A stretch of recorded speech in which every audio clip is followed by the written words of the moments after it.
Feeling lost in the maze of CPS? Desperate to get your child back?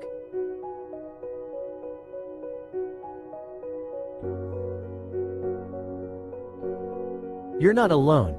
Countless parents face the heart-wrenching reality of family separation. The legal system can be overwhelming, but there's hope. Now, here's the key, okay? That's how you win a 6-month hearing. Thank you. If you do all of those things, you're going to blow your social worker's mind, you're going to blow your attorney's mind, and you're going to blow away the judge. With attorney Vincent W. Davis, a dedicated legal expert with 39 years of experience, committed to helping families like yours. Join his weekly live Q&A on Zoom, where you can ask your burning questions about CPS cases. Get the knowledge and strategies you need to fight for your child's return. Alrighty, good evening everyone. This is a question and answer session for school, SKOOL, and this is the CPS school. Are you ready to take control of your family's future? Join our school community for free to access weekly live Q&A sessions, or participate as a one-time guest.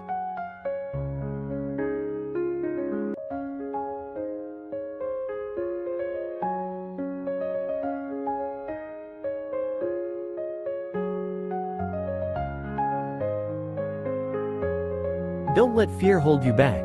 Take the first step towards reuniting your family. Join us now.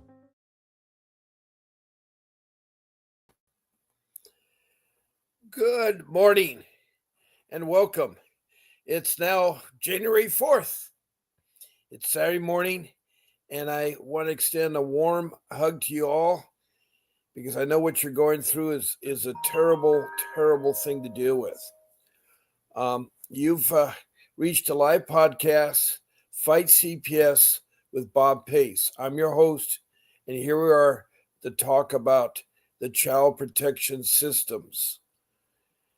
Now, these systems are throughout the United States, throughout the world, and they may be called different names in different counties, different states, even worldwide.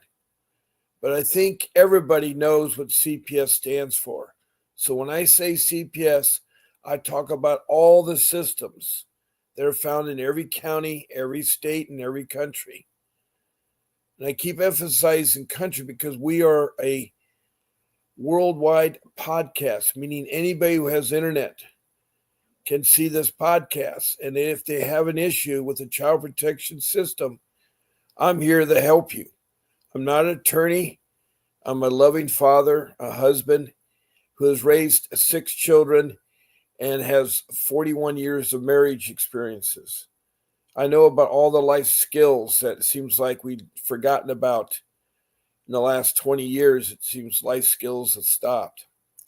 One of the hardest life skills is to face reality when a government entity interferes with your life raising your children.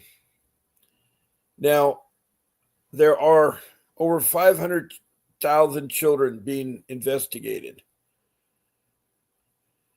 And 1,000 children per day go unreported, meaning they're being abused. So there are children that are being neglected or abused in family households. But I'm here to talk about the group that hasn't done anything to their children, that somehow because of their income or because of their status, they're having a hard time with families and stuff. Now, in my case, I have firsthand knowledge of CPS. I had lost my job in 2010 through no fault of my own. And I was trying to find work at age 60. I'd worked 45 years. But what happened is I did not know is the lay people. There are 2 types of people that report to CPS, lay people and professionals. Well, anyway, I did not know that my in-laws, my wife's parents and her brothers and sisters were calling in once a week from Ohio to California, reporting things that weren't true. And that seems to be a lot of the cases out there. of the over the close to 900 people I've talked to in the past year, all of them have one thing in common. Their children were taken when they weren't endangered, and they were forced to endure a year or two or lose their child to foster care because of the corrupt CPS workers out there. The sad part is, there are the good workers out there and the bad workers. There are bad agencies and good agencies.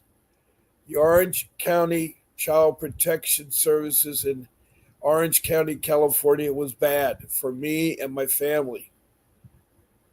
3 of my kids were trafficked into foster care, and trafficking is illegal.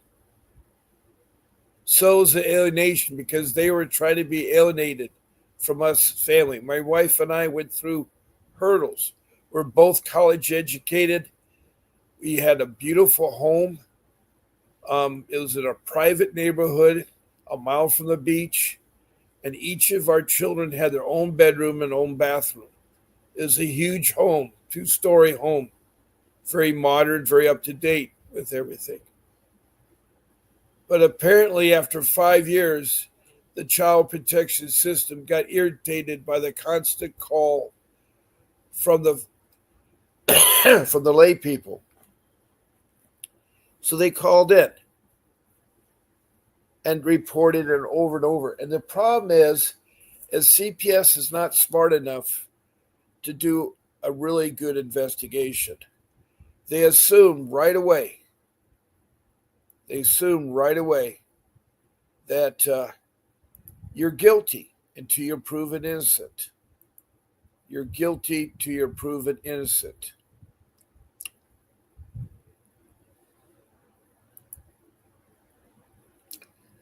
And so, with that being said, a lot of you have told me, there's a core group of you that are regulars in my room, about 20 of you. And lately, they've been coming in and helping one another. Tessa was so good yesterday, helping out 2 gentlemen, Carlos and Henry. Carlos was from Ohio, Henry's from Tennessee. And Tessa was from California. So a lot of people come into this room. Now, I have a South African woman named Leica that has called and talked several times in my room.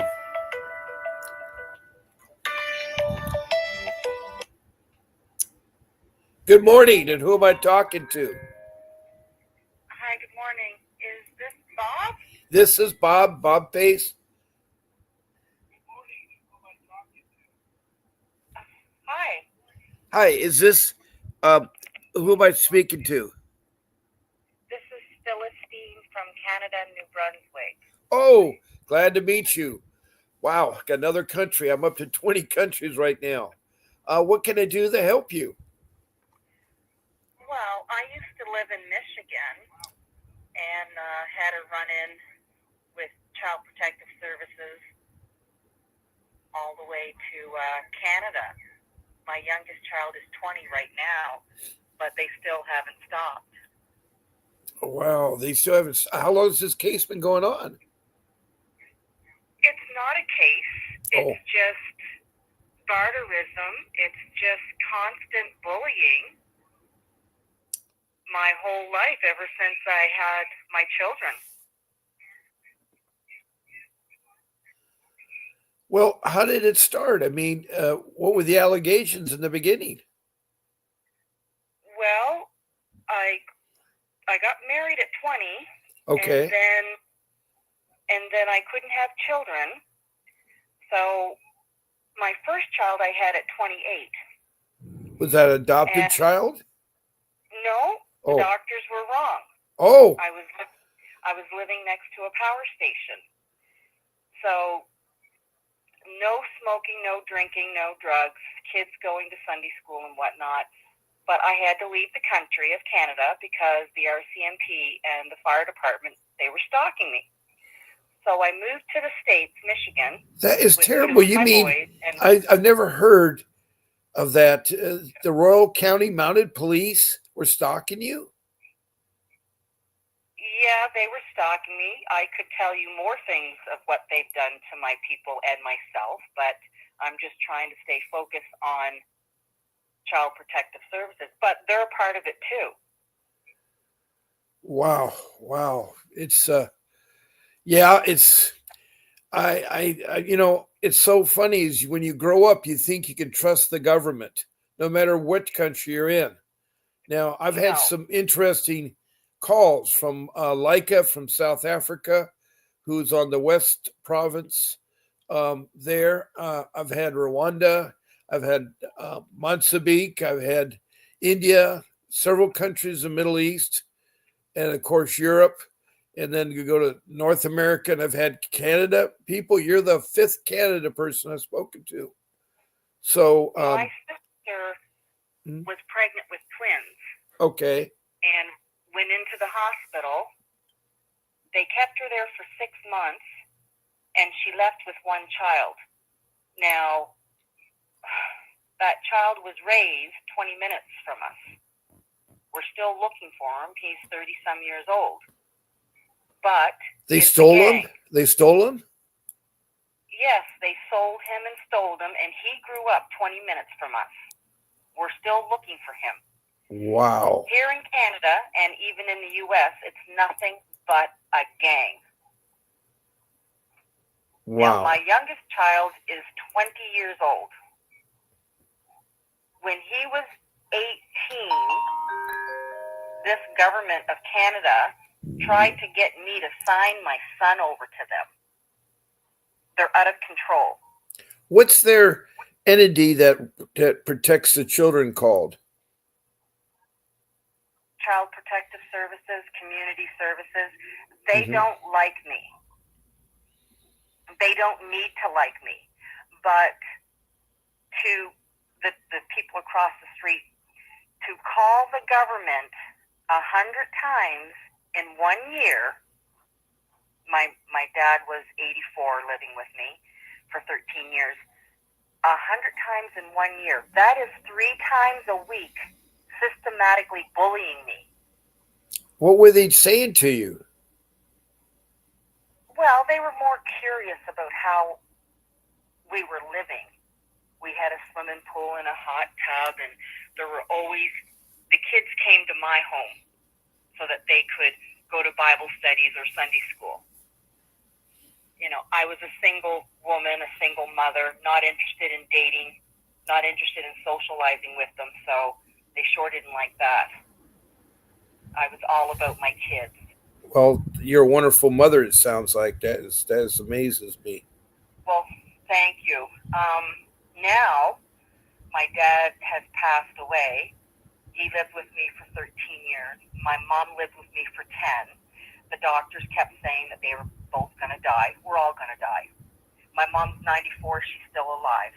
Yeah. I do everything holistically, everything naturally. So I live on a farm now, and my first grandson came here. This is just 3 weeks ago that they had to move out. My other son and I bought them a house and everything, but there was a file open up on them in Ontario. Yeah, CPS does have a habit of keeping track of young children. Well, they had that baby already placed, but my other son scooped them all up and brought them here to New Brunswick. They're out of control. Yeah. They're just out of control. It has to do with power and control and intimidation. Wow. Now, when I lived in the States and I gave birth to my son that's 20 now, I didn't really pick up on what was going on, but the nurses didn't like me.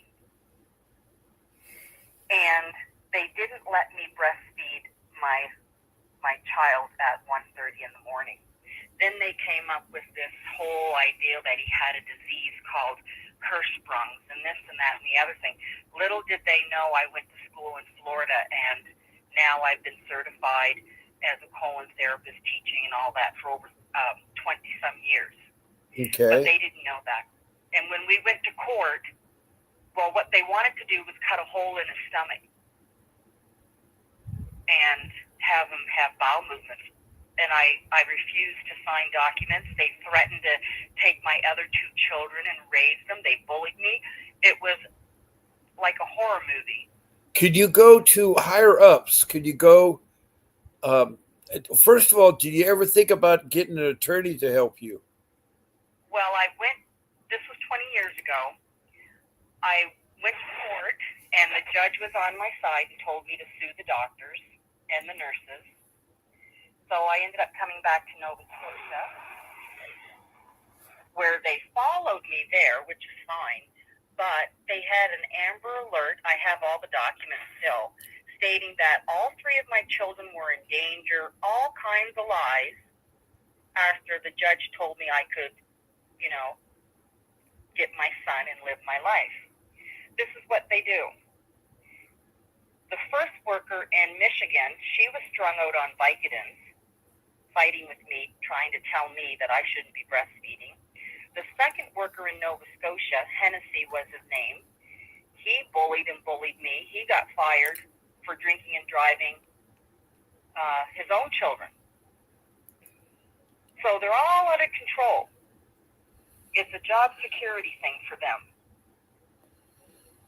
Yeah, I've talked to over close to 900 people, and this is the most unreal story I ever heard, that there's so much corruption at all different levels. I cannot believe the Royal County Mounted Police and the government agencies, the CPS agencies. I mean, have you ever gone to to file a complaint? Like if you're in Michigan, did you go to the civil rights coordinator at the capital of Michigan? Not 20 years ago, no. Oh, no. Okay. All right. It's really bizarre. The chief of police, he's retired. He's my cousin. That's how bizarre this is. Oh, wow. And I would never flirt or date the Royal Mounted Police. And when I moved back to Nova Scotia, I was jogging 5 miles every day, not realizing that they were still watching me. I ended up getting ill from the power station. It caused me to have seizures.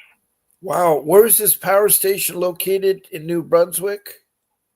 No, this one is in Kentville, Nova Scotia, across from the hospital. Oh, wow. And was it the radiation of the power supply or something? That's why I couldn't have children when I got married at 20, because it hard-boiled my eggs, and the sperm couldn't penetrate. So the government and the hospital already knew this. We're nothing but a bunch of guinea pigs.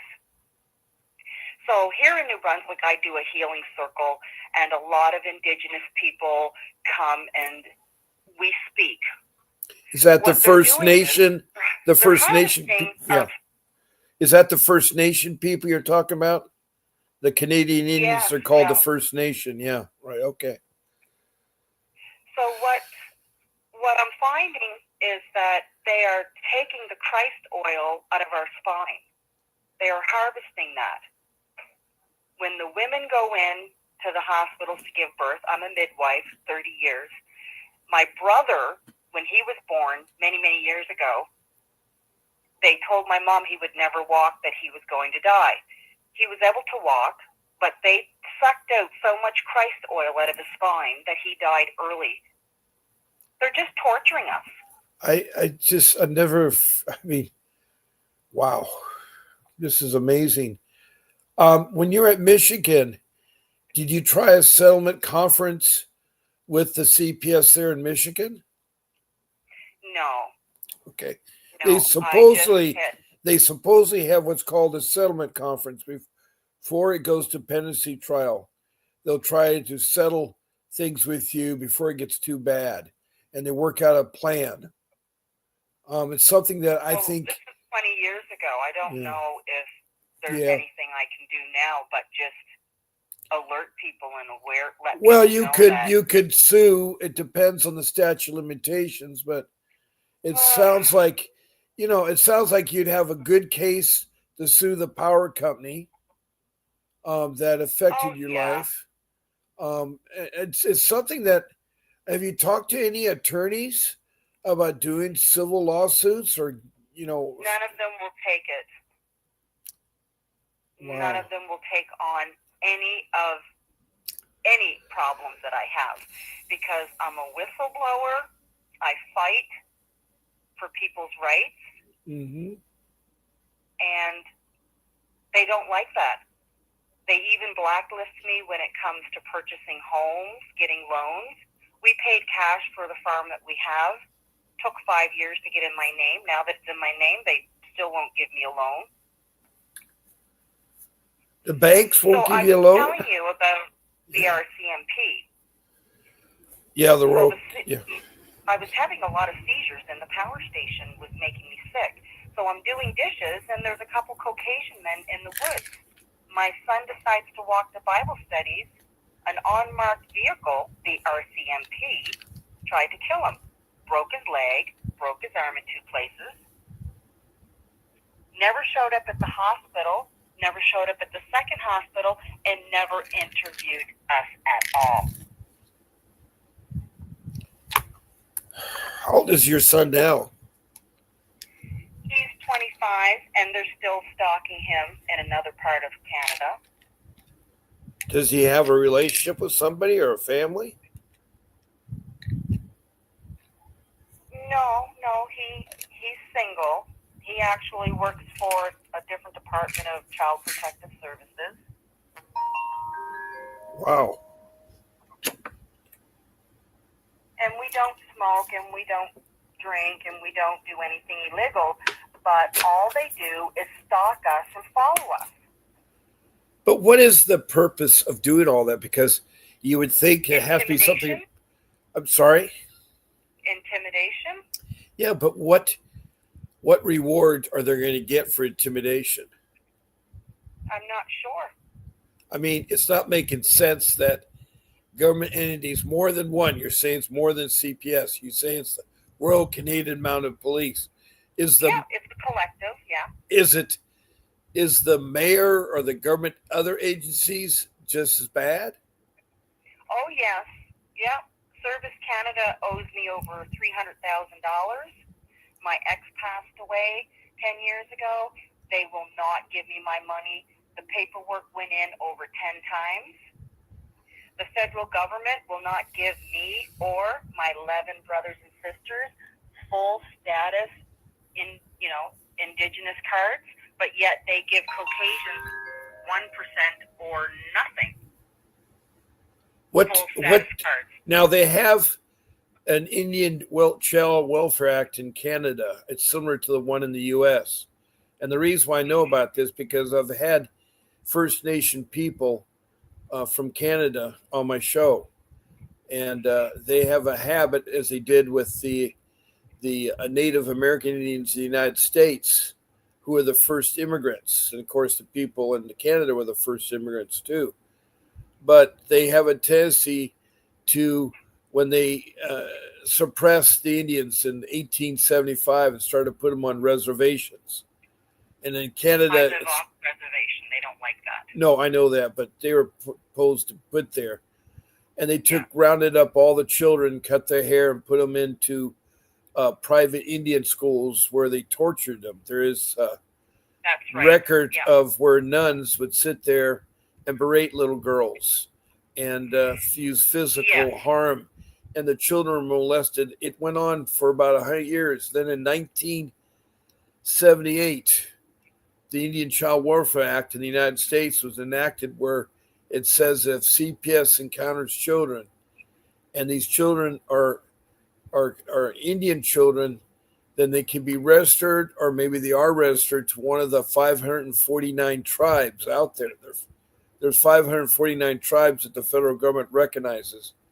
Then they're supposed to turn the children over to the reservations, so they've been given to Indian families so they can reunify with their own family. It seems like the indigenous people. It's a lot of talk. I know, but the indigenous people seem like they still don't have rights about their family, which is wrong. I mean, we are suppressing the indigenous people. We still are today. I mean, if you go to Rosebud Reservation, you'll see it's one of the poorest places in the United States. And it's sad because, alcohol is predominant because Indians and alcohol don't mix. And they get to it. And I know that a lot of people, the American Indian movement, the Ames, and the leaders at the time, he's dead now, Russell, but, they had a lot of, uprising. There was the Wunanui incident in 1974 where they had a standoff with the FBI, and it was a horrible, horrible thing. I mean, lately there's been not much in the news. There's just been the powwows and, but they hear that you are a citizen of Canada and that the Royal Canadian Mounted Police are, for whatever reason, because I don't know what the intimidation, what the rewards would be, because usually, like in the United States, the rewards on CPS is money. It's $1 trillion business. And they want to make money. They want to make money. And they want to make money, you're right. And that is the incentive. Vaccinating, which they make it mandatory on the reserve. Now, my children and myself, we are not vaccinated. Okay. They're grown men now. We received letters from an American attorney and a Canadian attorney so that they could attend school. So the three of them have graduated and they're adults now. Okay, but they make it mandatory on the reserve. What tribe? Okay, I was going to say, what tribe is your family with in Canada? What's the name of the tribe? My mom's side is in Hansport, Mi'kmaq. Okay. And then your dad's side? My dad's side would be American, which is the first Egypt. Okay. All right. Okay. Are you guys registered as a Canadian Indian? Not registered. They will not register us because they owe each of my family members millions of dollars, land claims, and so on. Wow. So the Indian people can't even help you then? No, because I've tried this my whole life, trying to get a status card. And they try to tell me that I'm Caucasian. Looking at me, you can tell I'm not Caucasian. Well, I think the general speaking for Indians, you have to have 25% Indian blood in you to be considered an Indian. Well, I'm 100. Wow. That is really sad because you go back 100 years. It's corrupt. It's corrupt here. It's bad. Yeah.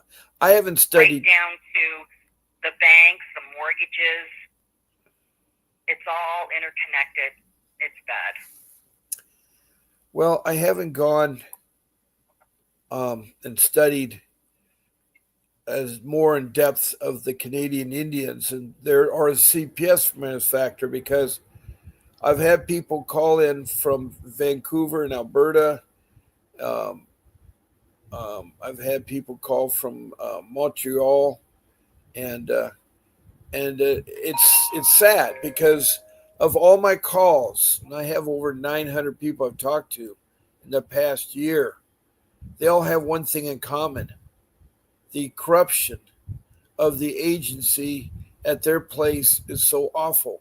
I've only met 4 social workers on here that have spoken. One was from Maryland, another one was from Iowa, then I had Illinois, and then I had the last one from California. All of them, had something in common. It's called where they just come in, and it's all about money, though. See, in Canada, I don't understand what it's about because does the Canadian CPS make a lot of money? Oh, probably the same, if not more, than the Americans. Wow. I've been background checked. I've been here on the farm for 10 years or more, And every year I go for vulnerability checks so that I can help when needed with a senior or with a child.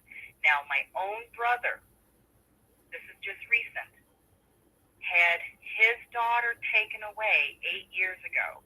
She spoke 3 languages and was a genius. Wow. So they came here because I wanted them to, check out the farm to make sure it was suitable. And they said, yes, you can have your niece. And I said, great. They told me that she's listed, and excuse my language, as mentally retarded, that she's defecating on the front lawn. And that she's nonverbal. The only way a child goes from speaking 3 languages to nonverbal and to mentally retarded, as they classified her, is if there has been multiple traumas. Yes, traumas, yeah. And this child was in foster care for 6 years.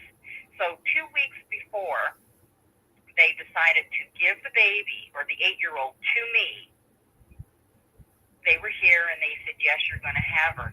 They decided to give her back to my brother. Well, who's the father and the mother of the child? Who were they? The father and mother are in Ontario, but the mother has a little bit of emotional issues, and that's why the child allegedly was taken. What about the father? Could the child be with the father? Well, that's my brother, and he was married to the mother. Okay, but and he never left wife. A worker did say a few smart little remarks to me, and one was, my brother's a lot older and he looks a lot younger. She mentioned that to me. She said, oh, well, isn't his wife like a lot younger? That's irrelevant. And then she made another comment. Well, don't you guys have some type of black blood or something in you? That's irrelevant. Why are you bringing these 2 things up? I agree. So What was the makeup of the social worker? What was they look like to you? Were they ethnic white, or was they multiple race? Well, this is what I said to her when she showed up. She was a Caucasian girl, and I said, okay, you're here, representing Indigenous, and what are you doing here? Well, I just got this job. I just moved here from BC. I don't care. Wow. And then when my grandson was here, there was a file opened up. They came here and they didn't wear any mask, and I got after them about it. And they showed up with the wrong size diapers. I never knew they gave diapers out, but it was the wrong size. Then they showed up with a Pakistani worker. Okay. They don't have me fooled. Wow. You do as I tell you, and they do what they want to do. Have you ever... Now, the workers here are wild.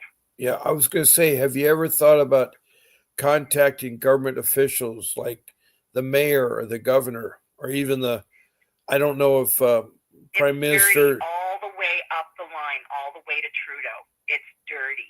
Well, I would think that you could talk to Trudeau. I know that his term is going to be ending soon. Yeah, well. Mm-hmm. Actually, Trudeau was a teacher here and ended up raping a student, and she lives in Michigan. They took a payout. Wow.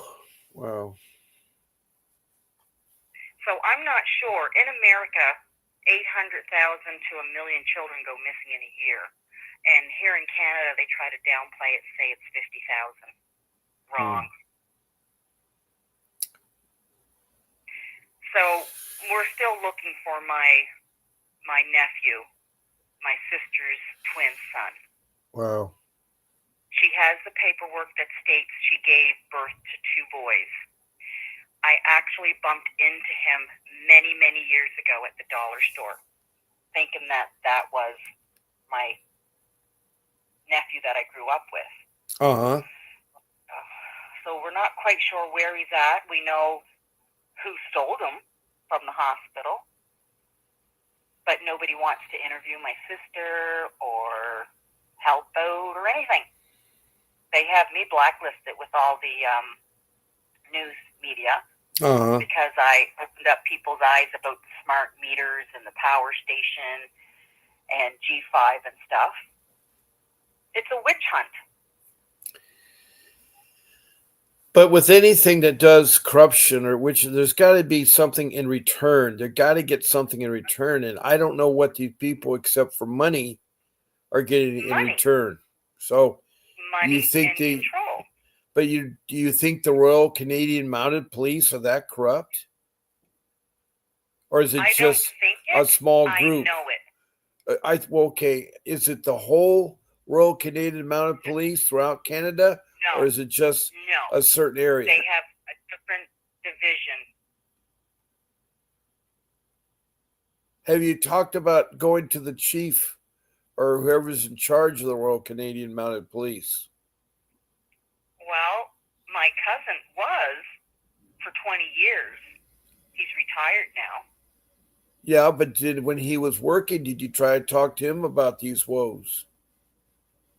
Well, he knows what's going on, but he's married to a Caucasian who calms him down and tells him, no, no, no. Wow, it's just unreal because I've never heard this much negativity about Canada before.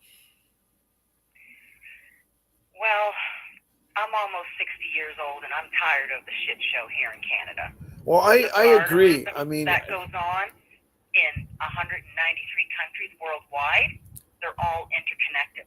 Well, right. The indigenous people of the world have always been preyed upon by the supposedly superior people from Europe and from the high-tech places.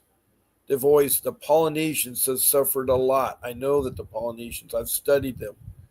It's interesting about the Polynesians, the United States Indians, and the Canadian Indians, whether they're called Native Americans or called the First Nations or the Polynesians. The same thing has happened in Africa. There's a small country called Rwanda that's near Lake Victoria. And they had a civil unrest not too long ago, about 1994, where over 1 million people were murdered, killed. And it wasn't because of the color of their skin or the religion, the religion they believed in. On top of that, 500,000 women were raped. And the men that were infected and were with AIDS, and they were trying to wipe out the whole people in Rwanda. It's all about culture. It's more or less the farmers and what. It was unbelievable to read about that country. Today, they've recuperated. But we go on all the time with civil strife, especially right now in the Middle East. And we got these powerful nations, trying to determine what to do. You got a small little country in Israel that's fighting these huge countries around them only so that they can have peace. I mean, that's all that we want. That thing in October 7th was uncalled for, unnecessary. Mm-hmm. And this has happened in our centuries of times. I mean, we look back at horrific events. We look at the trade towers being knocked down by jets crashing into them, piloted by people from the Middle East. We look at these sailors sound asleep. That's a matter of opinion. I think it was done within.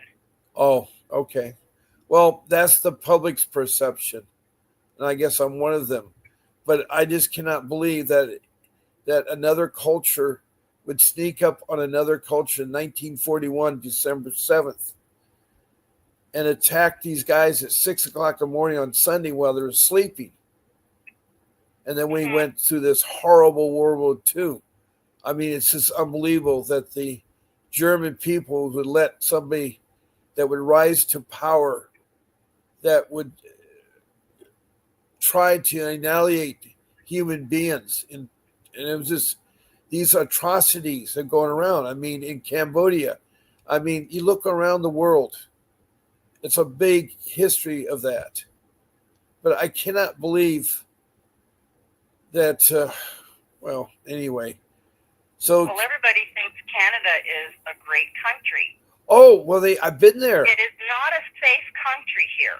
Well, I did not go to all of Canada. I've been to Lake Louise, Banff, all through the Canadian Rockies, hunting and not hunting, but fishing and camping out in the Canadian Rockies.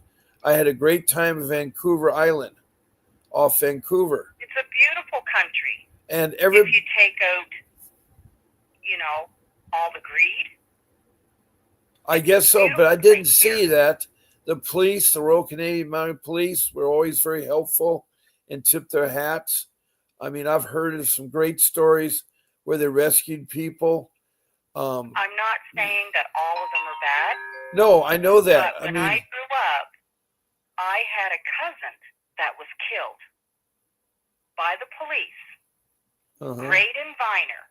His body was laid on the railroad tracks, and they said he was drunk. Oh, boy.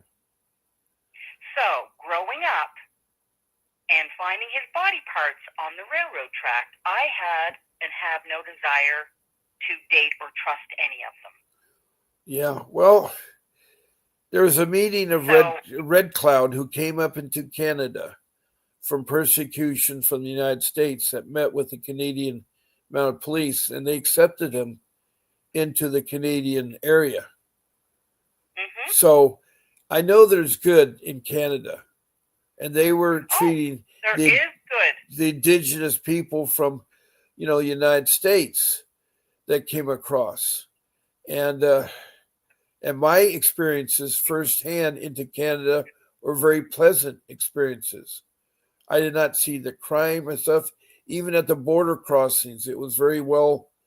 I mean, I had my 2 Siberian Huskies with me, and I had their paperwork, and they were very pleasant about that. Same thing down in Mexico.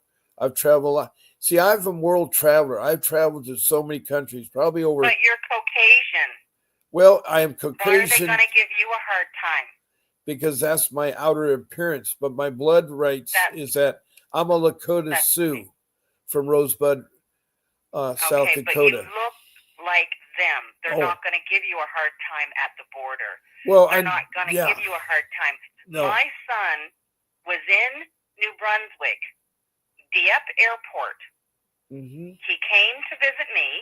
On his way back, he was stopped by, this was in the airport, one of the sales clerks. Okay. They complained about a status card he had. The police came, intimidated him, took his ID, threatened him, and he was only traveling from New Brunswick to out west. This is just a year ago. Yeah. Now, there's no need of all the bullying and the intimidation when it comes to our young people. Well, did your CPS cases get ever resolved, or they're still open cases? Or? Oh my gosh. When I had my 3 sons in the big house with the swimming pool and whatnot, and my dad lived with us, it was just a bunch of people coming being nosy, asking questions. Why did I have a cleaning lady? Why did I have someone braiding their hair? Just being nosy.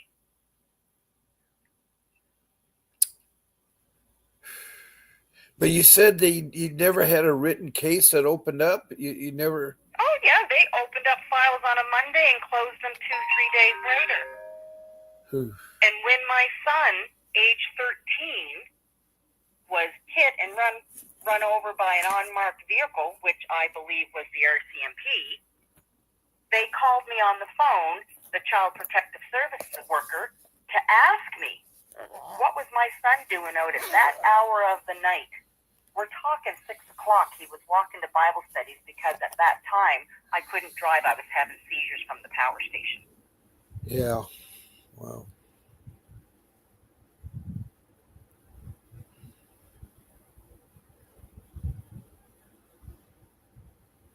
And then they call every agency. They call the SPCA. They call this. I had an extra house for homeless people. They called because I changed the toilet and changed the paint in the bathroom. Well, what was wrong with doing that? Well, this is what I'm saying. It's crazy. But anyways, I will let you go, and I am going to court in a couple of months for joint custody or custody of my grandchild, so that Child Protective Services doesn't scoop them up and steal them. Is this a dependency court, or what kind of a hearing is this? I just filed for custody so that Child Protective Services can't take my grandson and put him in foster care. So you want to be a guardian of your grandson? Yes, and anyone else out there that needs my support. Okay. Are you using an attorney? No, I don't need an attorney for this case, no. Okay. I'm not an attorney, so that's why I asked. I did not mean to. Okay. But you keep doing what you're doing. You're helping a lot of people worldwide. Well, I appreciate that because I care about people. I've been doing this now for over a year, twice a day, 14 podcasts a week. That's a lot of podcasts. They're all recorded. People can listen to them. And I've been talking to everybody. I mean, not only do I talk to people like yourself, I talk to social workers. I've yet to talk to a policeman. It'd be nice if a policeman would call in and tell me what his involvement with CPS is, or anybody else. I love to hear more from that other side, but I don't. I think right now our world is in for a major change after pretty soon we got a new president. We'll see what happens. Because there's a lot of people riding high on this election because the majority of the people, not just the delegates, elected a new president. So he won both the delegates and the majority of the population.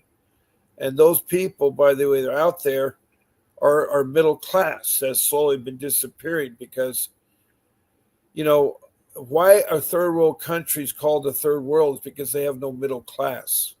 They either have the rich or they have the poor. That I don't think it's a third world country because I still think you have a middle class. I don't know. Well, here in Canada, you're either rich or you're either poor. And that becomes the third world country. And I'm afraid to say the United States is going down the same road because food has gone up too high, too fast. Gasoline has gone up too high, too fast. And people's salaries, yes, people are making more money, but it costs more. It's like if they're paying McDonald's worker $22 an hour to work at McDonald's, their meal that used to be for under $5 is now close to $15. So it's stupid because the government thinks they're helping out the poor people by raising their salary, but all it does is the rich people change the prices and the menu becomes unaffordable. I mean, it's ridiculous now because for a family of 5, I could take people very easily to a fast food place, but now you can't. Even one of the cheapest entities I used to go to has joined the bandwagon. That was Del Taco. They used to have a $1 menu and you used to feed them I could feed them for under $10. Now it costs $30 for the same food. And you're telling me, I mean, it's cheaper now to go out to restaurants than it is to fast foods. And it's, we all need to go back to having home gardens. We have a community garden here. We have our hens. Right. And they lay daily. So we all have to get back to basics. Yep.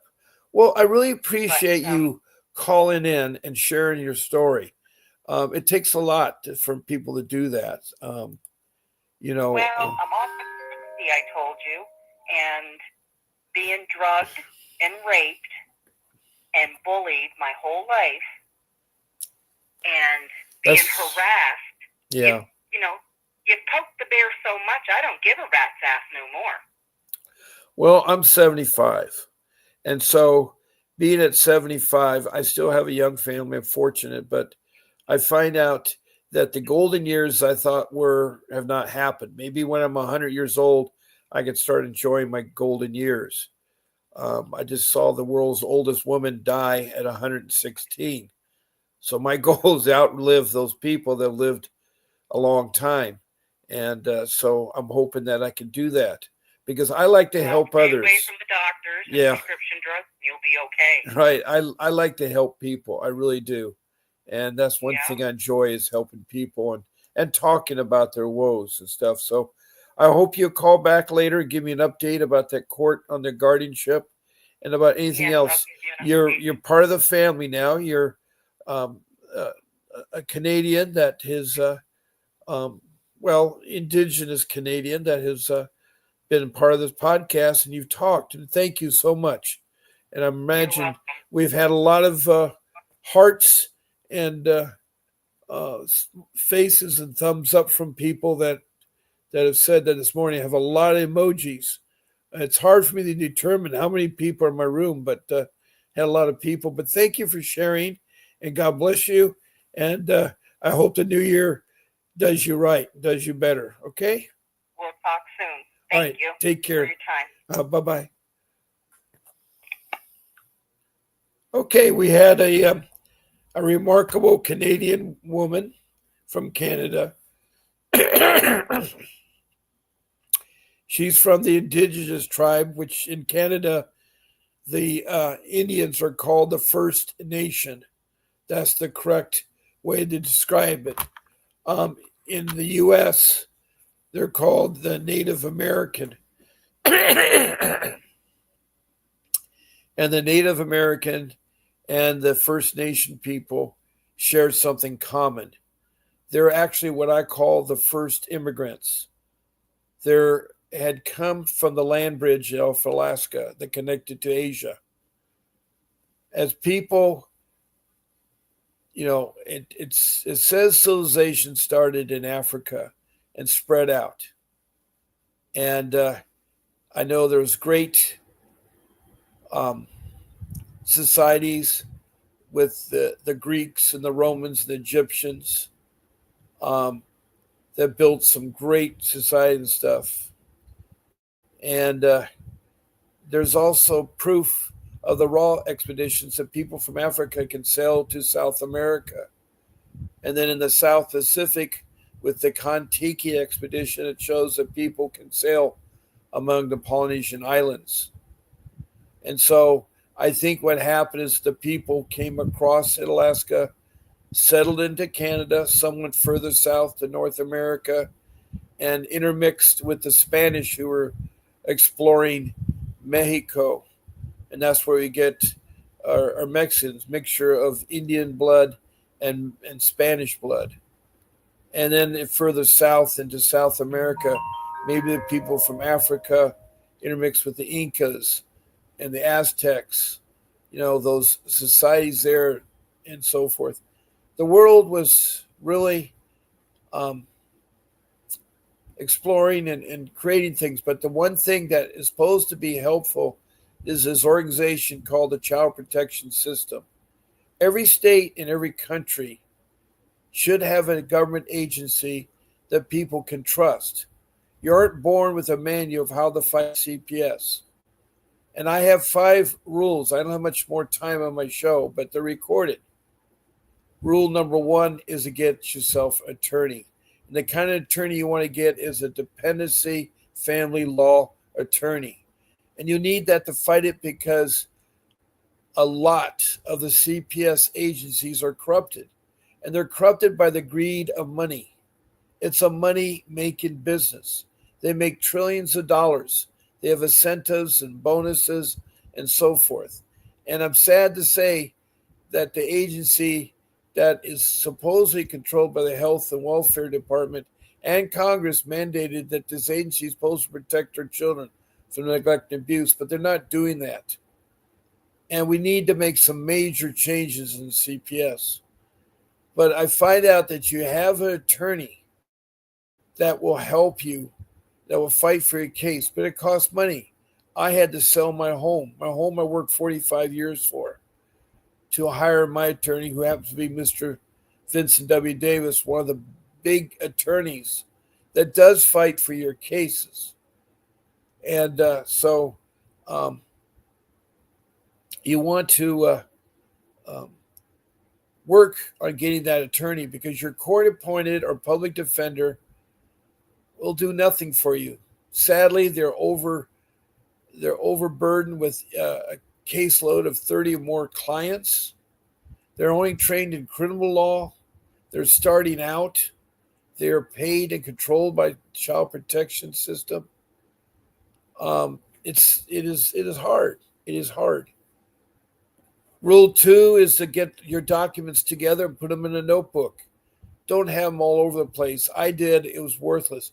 You need to get a subject divider, and so you can put tabs and organize your court documents and your certificates from completing classes and programs, your drug tests, your medical tests, whatever they are, you need to put them in there.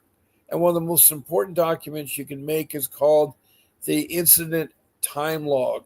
It's where you record and document all the incidents that have happened to you, either by social services or by the police or maybe the school or whatever it is. You document each of them and list them.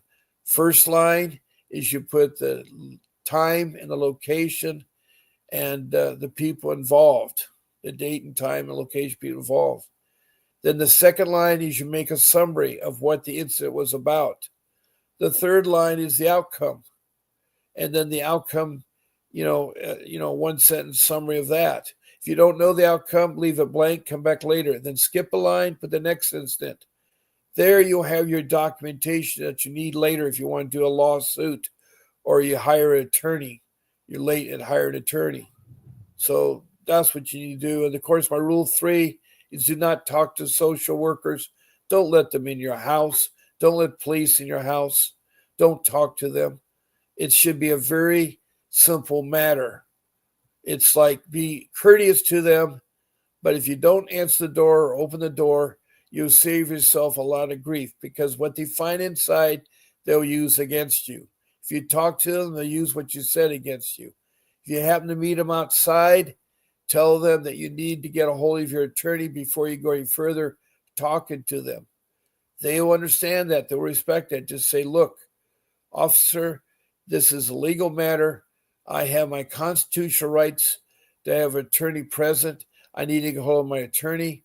We'll get back to you. The same thing with a social worker. Don't meet at their office. Do not have them meet at your home. Think of a neutral place like Starbucks or McDonald's, one of those kind of places. They'll do it. They'll do it. But what if you do? Don't talk to them, because the more you say, the more they use against you. They have a mechanism that they can enforce things called a warrant. But that warrant's got to be properly executed and legit warrant there. I don't have time to really talk about the details because I'm running close to the end of my podcast. There's also something called medical trafficking, where you take your children now to urgent care or to the emergency room at a hospital, and there are case workers, social workers that work for CPS. They'll overhear something, they miscrew something, they'll try to latch on because they want money. And it's sad, but you can't trust them. Don't give them your child. They have to have a warrant or your permission. If there's domestic violence going on and the children are involved, they're going to interrupt. They're going to take your children. So it depends on the situation. But even if you're pregnant and having a child, be careful, because they'll try to take your child at birth. Why? Because maybe you tested positive or something. I don't know. But all that is, a mother and a child should be in a birthing room, a birthing area, and bond. That's very important when the child is born in the world. That child, that's why it's so hard to think about it, but that child is given life, and it needs to bond with its mother and also its father, the creator. It takes two to create a child. It takes two to raise a child. Parents, biological parents, are the best parents to raise children. It's been proven time and time. And if they have a hiccup, they can be fixed there. Now, rule number 4 is that you need to research the internet and you need to put the phrase in proper perspective. You want to put the city, the state, and then the letters CPS, and then you put down whatever you want to know about CPS. Spend 60 hours doing this. It's a lot of valuable time. There's a lot of research on the internet, and you can make a determination based on your background whether the information is true or not. And I speak from firsthand experience because I went through this. I've gone through being homeless, living in a car. So I know what it is to experience this. Right now, I'm struggling, and I'm hoping that I can get a job that, like my career job, that I can get my family out of the muck we're in. My computer is on its last legs. It needs, I tried to repair it. They can't really do much to it. I'm going to have to replace it. I did replace my phone, and I do have a new phone. I'm getting ready to activate it so my speaker will work better. Everything. My phone was 7 years old, so it's bad there. My rule 5 is copy all your documents, your children's birth certificate, their social security cards, your birth certificate, your marriage certificate, your driver's license, and your shot records of your children, and your grade reports of your children. Those documents put in an envelope and have them with your notebook. It's very important. Those documents will be very, very important. Well, I've talked for over an hour. I've gone a couple minutes over. But I think it's important for people to hear. And I'm glad we had the caller from Canada. It was an Indigenous woman who's 60 years old, has had horrible experiences dealing with the Royal Canadian Mounted Police, the Child Protection Services in Canada, and other entities out there. It's horrific to hear what it is. So I guess police worldwide, there are good police out there. I'm not saying all police are bad, and there are good social workers out there that are bad. We need them, but we need to clean up, and we need to do some organization. For that's another topic to talk on the show here. JD, thank you for coming in at the last minute there. It's nice to see you again, JD. Let me pull you up there. I'm so glad you came in. My show is over there. Philistine Gibson, thank you for your time. I'll keep you posted. All right, Philistine. She was the lady from from Canada, and so it's okay. Also, I had another lady here, a new one called Liliana Felicio.